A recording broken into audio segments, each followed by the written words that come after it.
Assalamualaikum warahmatullahi wabarakatuh.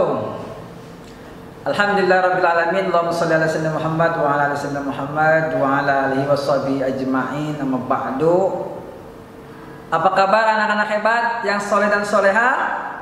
Alhamdulillah, siap menang. Allahu Akbar. Berjumpa lagi bersama Bapak ya pada pagi hari ini.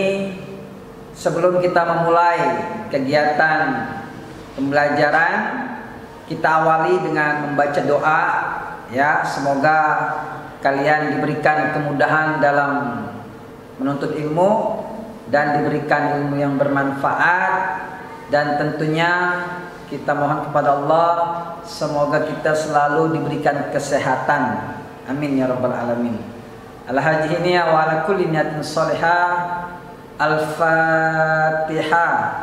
A'udzubillahi minasyaitonirrajim. Bismillahirrahmanirrahim. Alhamdulillahirabbil alamin arrahmanir rahim maliki yaumiddin. Iyyaka na'budu wa iyyaka nasta'in. Ihdinas siratal mustaqim. Siratal ladzina an'amta 'alaihim ghairil maghdubi 'alaihim waladdallin. Rabbighfir lana wa liwalidina amin. Bismillahirrahmanirrahim. Rabbi zidni ilman warzuqni fahman. Amin ya rabbal alamin. Baik anak-anak yang soleh dan soleha, sebelum kita memasuki materi pembelajaran, kita tepuk semangat dulu bersama-sama, oke? Boleh sambil berdiri ya semuanya ya. 1, 2, 3, start. Tepuk semangat. Semangat. Semangat. Sekali lagi ya, yang cepat ya. 1, 2, 3, start. Tepuk semangat. Semangat. Semangat. Oke, alhamdulillah sudah semangat semua. Baik anak-anak hebat, untuk lebih semangat lagi mari kita bernyanyi bersama-sama, yaitu menyanyikan lagu nasional yang berjudul Berkibarlah Benderaku. Mari semuanya, kalian boleh berdiri. 1, 2, 3, start.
Semua, oke.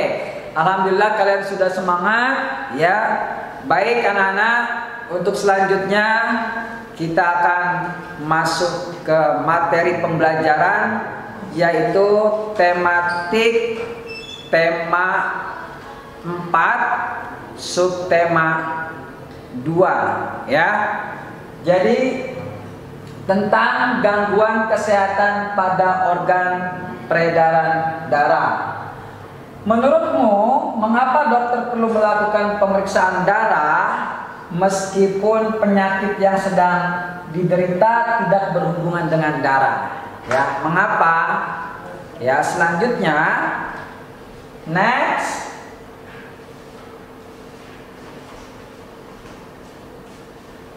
Oke, selanjutnya menjelaskan jenis gangguan kesehatan pada organ peredaran darah manusia.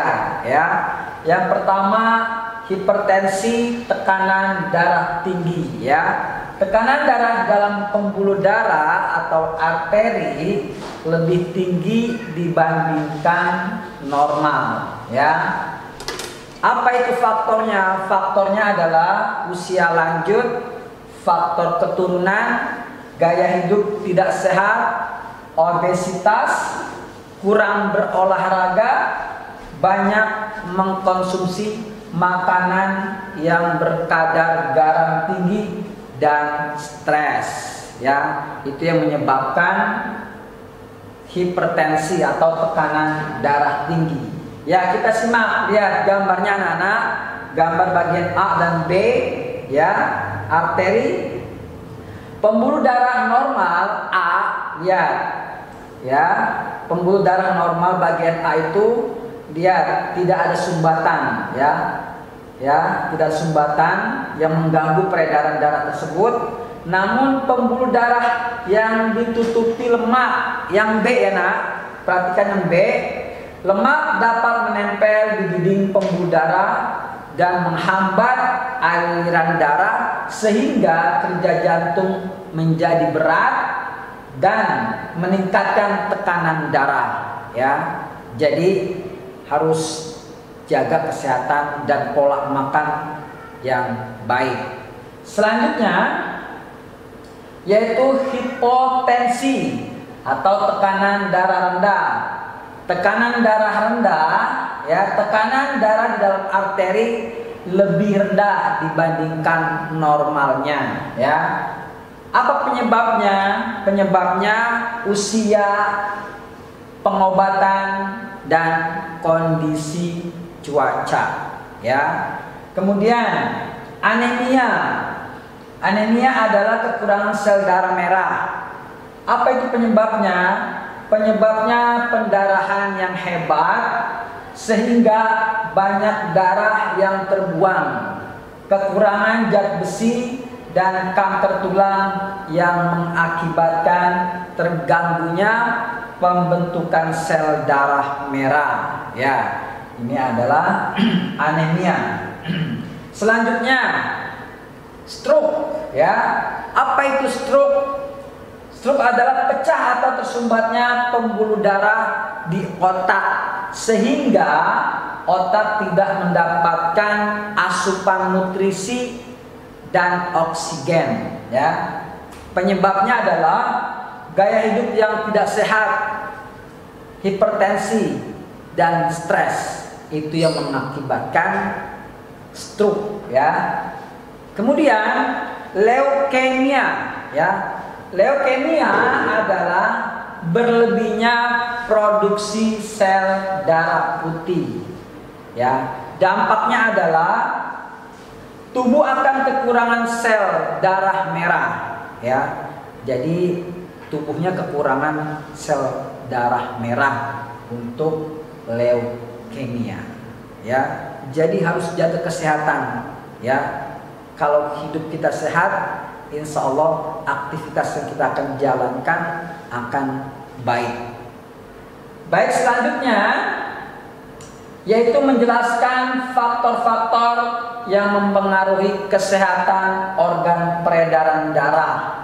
Yang pertama adalah faktor perilaku. Ya, kalian bisa lihat faktor perilaku, gambar anak-anak sedang berolahraga. Tentunya kalau perilaku sehat itu akan menunjang meningkatnya derajat kesehatan. Ya, jadi harus rajin berolahraga, pola makan yang sehat. Ya, olahraga yang teratur dapat menghindarkan diri kita dari berbagai macam penyakit. Ya, itu faktor perilaku. Yang kedua adalah faktor lingkungan. Ya, kalian bisa lihat di slide gambar faktor lingkungan ya. Tentunya lingkungan ya merupakan salah satu ya penentu kesehatan masyarakat. Kalau lingkungannya sehat, lingkungannya bersih, insya Allah masyarakatnya akan sehat-sehat. Tetapi kalau lingkungannya kotor, tidak bersih, ya maka nanti akan timbul penyakit ya di masyarakat. Contohnya ya sarana kebersihannya kurang terlengkapi, ya maka akan menimbulkan penyakit. Kemudian misalkan saluran air atau selokan airnya tidak pernah dibersihkan, ya maka itu akan menimbulkan nanti jentik-jentik nyamuk, ya nanti akan menimbulkan penyakit DBD. Intinya lingkungan bersih akan menciptakan masyarakat yang sehat, seperti itu ya. Kemudian yang ketiga, faktor keturunan ya. Faktor keturunan. Tak jarang terdapat beberapa jenis penyakit yang diturunkan dari generasi ke generasi ya. Penyakit semacam ini ya disebabkan oleh bawaan dalam keluarga ya, karena faktor keturunan ya. Selanjutnya yang keempat, faktor pelayanan kesehatan ya. Pelayanan kesehatan berkaitan dengan fasilitas kesehatan dan ketersediaan tenaga medis ya yang dapat mempercepat pelayanan kesehatan di masyarakat ya. Indonesia adalah negara yang besar ya, terdiri dari banyak pulau. Tentunya masyarakat sangat mengharapkan ketersediaan fasilitas kesehatan dan tenaga medis yang dapat dijangkau oleh masyarakat dengan mudah dan cepat ya. Itu adalah faktor-faktor yang mempengaruhi kesehatan organ peredaran darah. Selanjutnya ya, membuat pantun berbalas ya. Pantun kalian sudah bahas di subtema 1 ya. Sekarang kita akan membuat pantun berbalas. Apa itu pantun berbalas? Pantun berbalas adalah pantun yang dilakukan oleh dua orang atau lebih tentang suatu hal ya. Jadi pantun berbalas itu bisa dilakukan dua orang atau lebih ya. Contohnya ya, jalan-jalan ke Jawa Barat, jangan lupa bawa buah tangan. Berangkat sekolah jadi terlambat karena kita bangun kesiangan. Dibalas sama siswinya, makan rujak pakai jambu, lebih enak ditambah belimbing. Ingatlah selalu dalam hidupmu, hidup disiplin sangatlah penting. Ya, ini contoh pantun berbalas ya. Siswa laki-lakinya ya sering terlambat karena bangun kesiangan ya, dibalas sama yang siswi ya, putrinya ya. Ingatlah selalu dalam hidupmu, hidup disiplin sangatlah penting ya. Jadi harus hidup disiplin seperti itu ya. Nanti kita akan bermain pantun berbalas. Oke? Selanjutnya, ketika kalian ingin membuat pantun berbalas ya, kamu harus memperhatikan hal-hal berikut ya. Hal-hal berikut, yang pertama, pastikan kamu mengetahui tema pantun yang dibuat oleh lawan atau temanmu ya. Yang Yang B atau yang kedua, pantun yang kamu buat harus bertema senada atau balasan dengan tema pantun lawan. Ya. Yang C, balaslah pantun sesuai dengan syarat-syarat pantun seperti menggunakan sajak ABAB.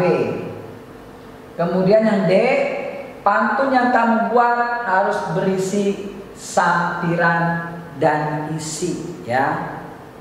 Kemudian yang E, gunakan intonasi, lafal, jeda, dan volume suara yang tepat agar pantunnya itu tidak keluar dari maknanya, ya. Kemudian apa itu syair?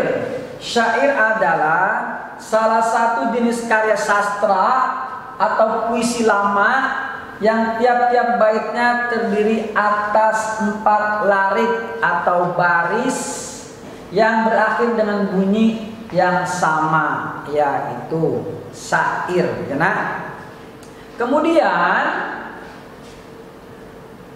menjelaskan amanat pantun, ya. Jadi pantun itu mempunyai amanat, ya, atau makna dari pantun, ya. Pantun juga memiliki amanat. Amanat dalam pantun adalah pesan atau nasihat yang ingin disampaikan oleh pengarang, ya. Jadi pantun itu dibuat bisa jadi sebagai nasihat, ya, oleh pembuatnya, ya. Seperti contoh, ya, perhatikan pantun berikut contohnya. Minum es menghilangkan dahaga. Setelah itu lanjut berenang. Senantiasalah berolahraga, jantung sehat, hidup senang. Ya. Pantun di samping memiliki amanat atau pesan untuk senantiasa melakukan olahraga agar jantung sehat dan hidup bahagia, ya, seperti itu. Ini contohnya, ya. Jadi untuk mengetahui amanat pantun, kalian bisa lihat di isi pantunnya, ya. Lihat di isi pantun seperti apa isinya. Isinya adalah senantiasalah berolahraga, jantung sehat, hidup senang. Itu adalah isi pantun.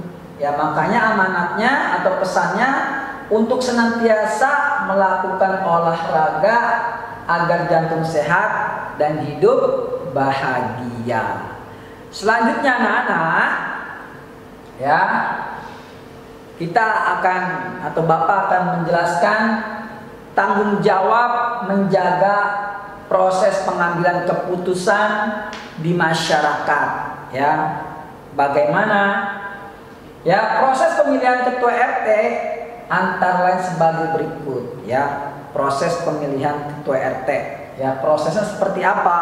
Yang pertama, pembentukan panitia pemilihan. Kita bentuk kepanitiaannya terlebih dahulu.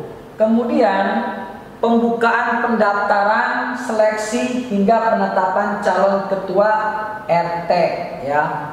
Membuka pendaftaran, ya, untuk calon ketua RT. Selanjutnya pemaparan visi dan misi calon ketua RT, ya. Ketua RT yang mencalonkan harus mempunyai visi dan misi agar bisa diketahui oleh masyarakat. Selanjutnya penyelenggaraan pemilihan ketua RT oleh warga, ya. Dalam proses pemilihan ketua RT, warga memiliki tanggung jawab untuk menjaga keseluruhan proses pemilihan tersebut agar dalam melaksanakannya, ya, ada asas luber atau luber, jurdil. Apa itu luber? Langsung, umum, bebas, rahasia. Jurdil, jujur dan adil. bisa terpenuhi ya. Jadi ketika kita melaksanakan proses pemilihan ketua RT atau pemilihan yang lain ya, kita harus melaksanakannya dengan asas luber dan jurdil ya. Oleh sebab itu diharapkan warga dapat berperan dalam setiap pengambilan keputusan ya. Jadi warga harus berpartisipasi ya dalam proses pemilihan ketua RT atau pemilihan yang lain ya. Proses pemilihan ketua RT biasanya menggunakan metode pemungutan suara ya. Setiap warga memberikan pemilihannya dalam kotak suara ya. Calon ketua RT yang mendapatkan suara terbanyak akan terpilih menjadi ketua RT ya. Di beberapa tempat ada yang masih menerapkan sistem musyawarah untuk mencapai mufakat ya. Jadi di beberapa daerah masih menggunakan metode atau sistem musyawarah untuk mencapai mufakat. Ketua RT terpilih atau dipilih, ketua RT dipilih berdasarkan kesepakatan bersama ya, dengan musyawarah seperti itu ya. Selanjutnya adalah kalian akan Bapak berikan tugas ya. Semoga penjelasan yang Bapak berikan ya kalian dapat memahami dengan baik ya. Selanjutnya Bapak akan berikan tugas untuk anak-anak hebat level 5. Cobalah mencari amanat dari pantun berikut ya. Kalian cari amanat dari pantun yang Bapak berikan, ada 2 ya. Nanti kalian kerjakan di buku tulis kalian. Nanti kalian foto dan kirimkan ke wali kelas kalian masing-masing. Baik anak-anak hebat, demikian materi tematik tema 4 subtema 2 yang dapat Bapak sampaikan. Mohon maaf apabila ada kekurangan. Sebelum Bapak tutup, kita tepuk mantul bersama-sama. Oke? Tepuk mantul. Mantul, mantul. Mantul, mantul. Mantap betul. Oke, terima kasih atas perhatiannya. Wallahu muwaffiq ila aqwamit thoriq. Assalamualaikum warahmatullahi wabarakatuh.